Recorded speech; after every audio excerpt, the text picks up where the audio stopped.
Megan, thank you, and thanks all of you for being here. And I want to, at this time, acknowledge and congratulate Rodney ONeill, Sheila Smith, and the other people who are receiving this award tonight. It's my good fortune and opportunity to introduce Haley Barbour, who's somebody that I've known for 40 years, and I probably introduced him in all over Washington, D.C. and Mississippi, but this is the first time I've done it in New York City, so it's we're kind of looking forward to it, and hope you guys help us get through this.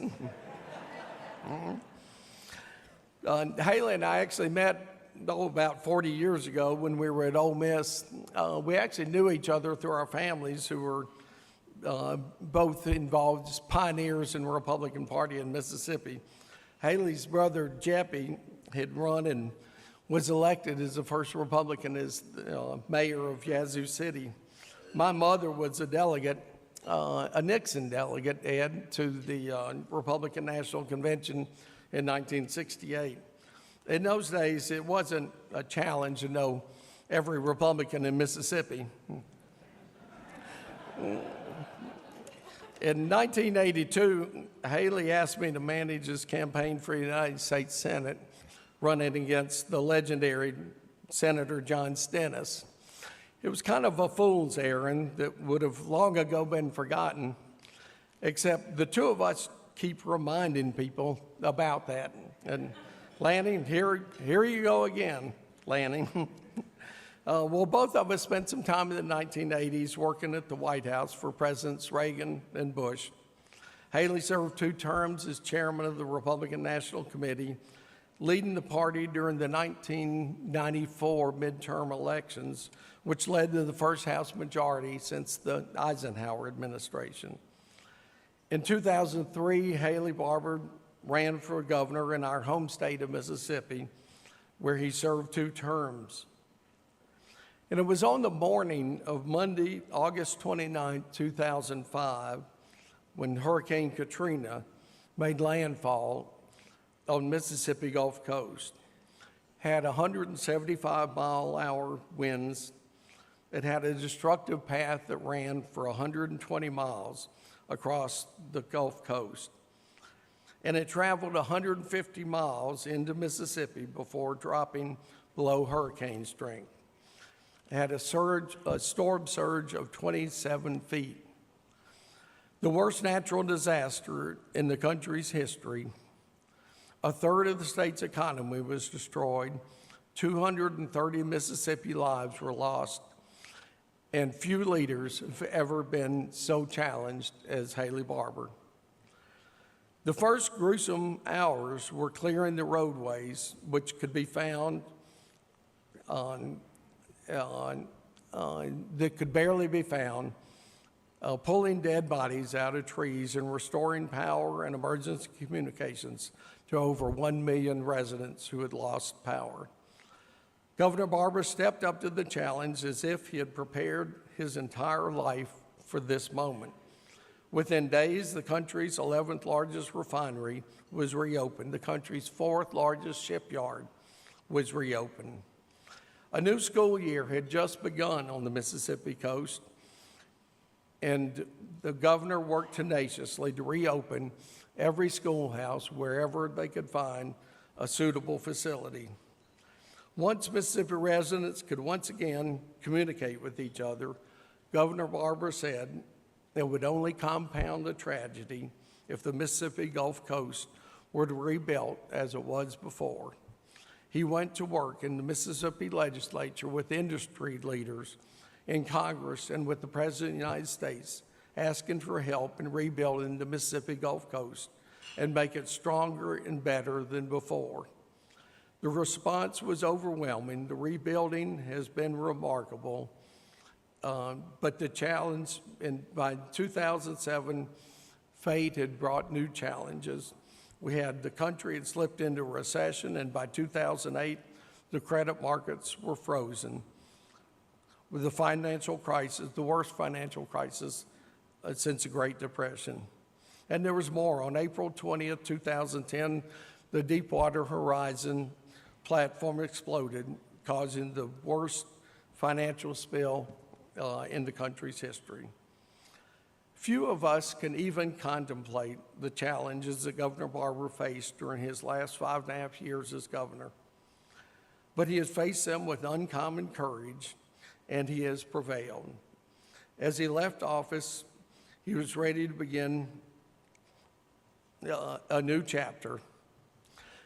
As I look at the Albert Schweitzer Award, and I think of how that is, how Governor Barbour is appropriate for that. Schweitzer was a doctor, he was a theologian, a humanitarian the first half of the 20th century. Governor Barbour was in the first half of the 21st century, and it may seem like kind of an odd match. But like Albert Schweitzer, Governor Barbour saw possibilities in the face of adversity and despair. He has shown courage when most would have cowered and retreat. And he has met most challenges, he has prevailed. It's my pleasure to introduce tonight's first honoree, Governor Haley Barbour.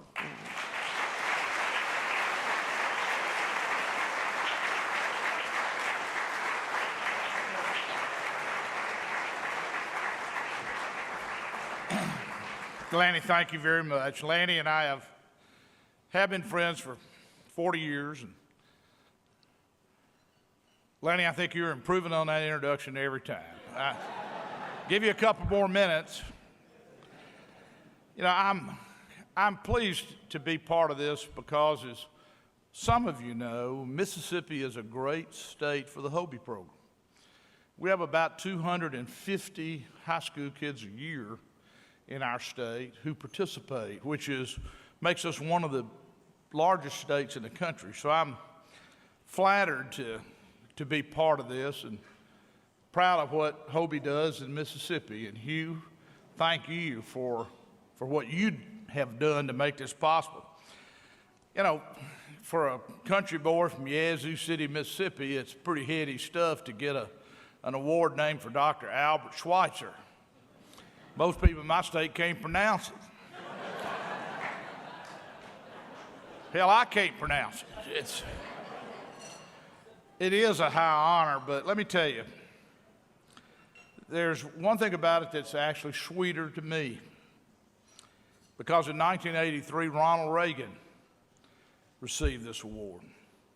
2 years before, I went to work for him in the White House as political director of the White House for Ronald Reagan.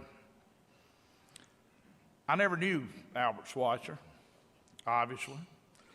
A remarkable man, an unbelievable humanitarian. But I knew Ronald Reagan very well. It's easy to see why Hugh O'Brien would recognize Ronald Reagan as a leader young people could learn from.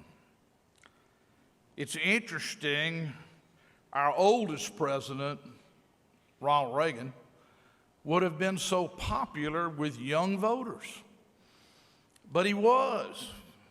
They voted for him in huge numbers. They identified with him and he with them. Because Ronald Reagan was a true leader. That's what HOBY's about. It's about leadership.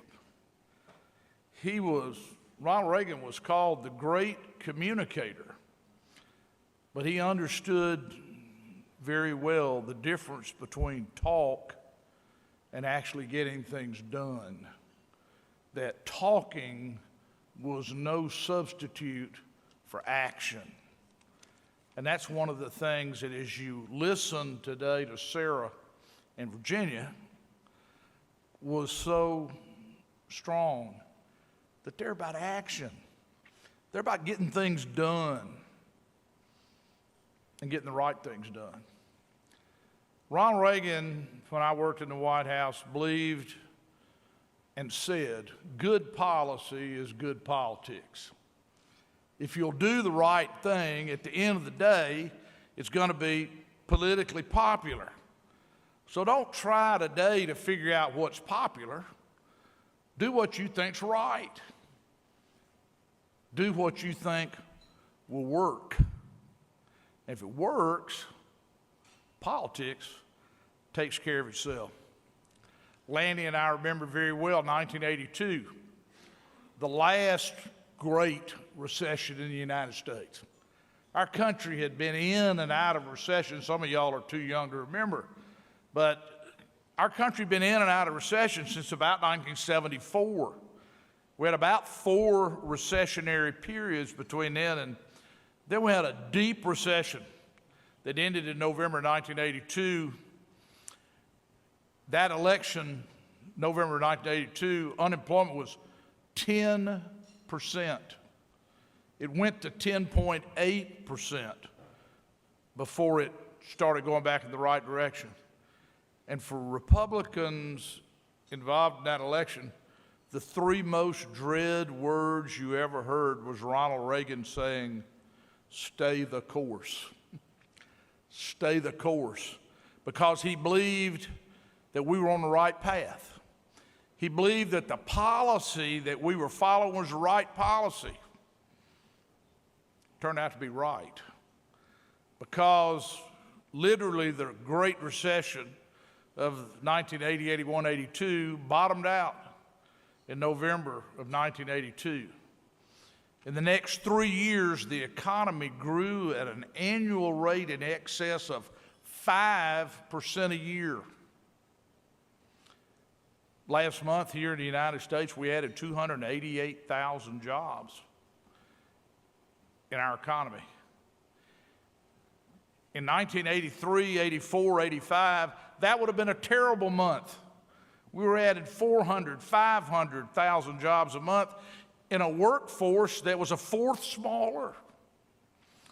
The economy grew at an annual rate in excess of 5% a year for the next 3 years after the recession, and more than 4% a year over the next 5 years, compared to 2% today. Because Ronald Reagan said to Americans, "Y'all didn't elect me to preside over malaise," which had been what was talked about in the previous administration.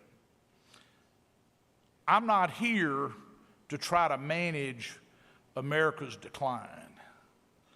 Ronald Reagan believed in America, and his belief was very obvious, and our country gained strength.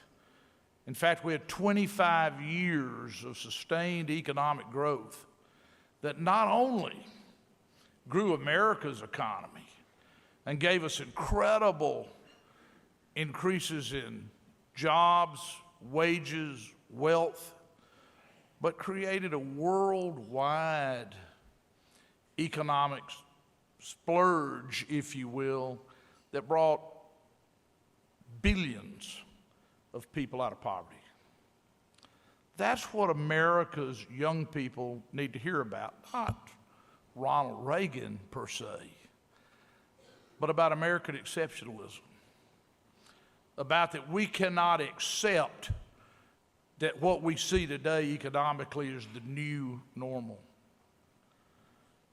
that we understand that if we will take the reins of leadership like Sarah and Virginia and a whole lot of other people here, that young people can make sure that our children and grandchildren inherit the same country that we inherit, that they be taught through HOBY and through the right kind of leadership, that that's what they should lead for America's prosperity, to be for the next generation greater than for my generation.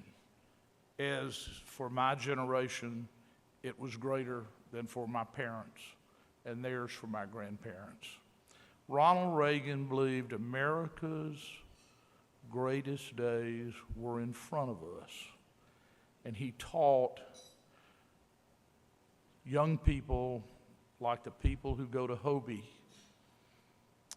that you can be part of something very great, very positive, something that we will look back on, because it gave America the ability to lead in the world and to provide a standard of living that no country has ever known before, just as our parents and grandparents did for us. Thank you, Hugh, for doing this.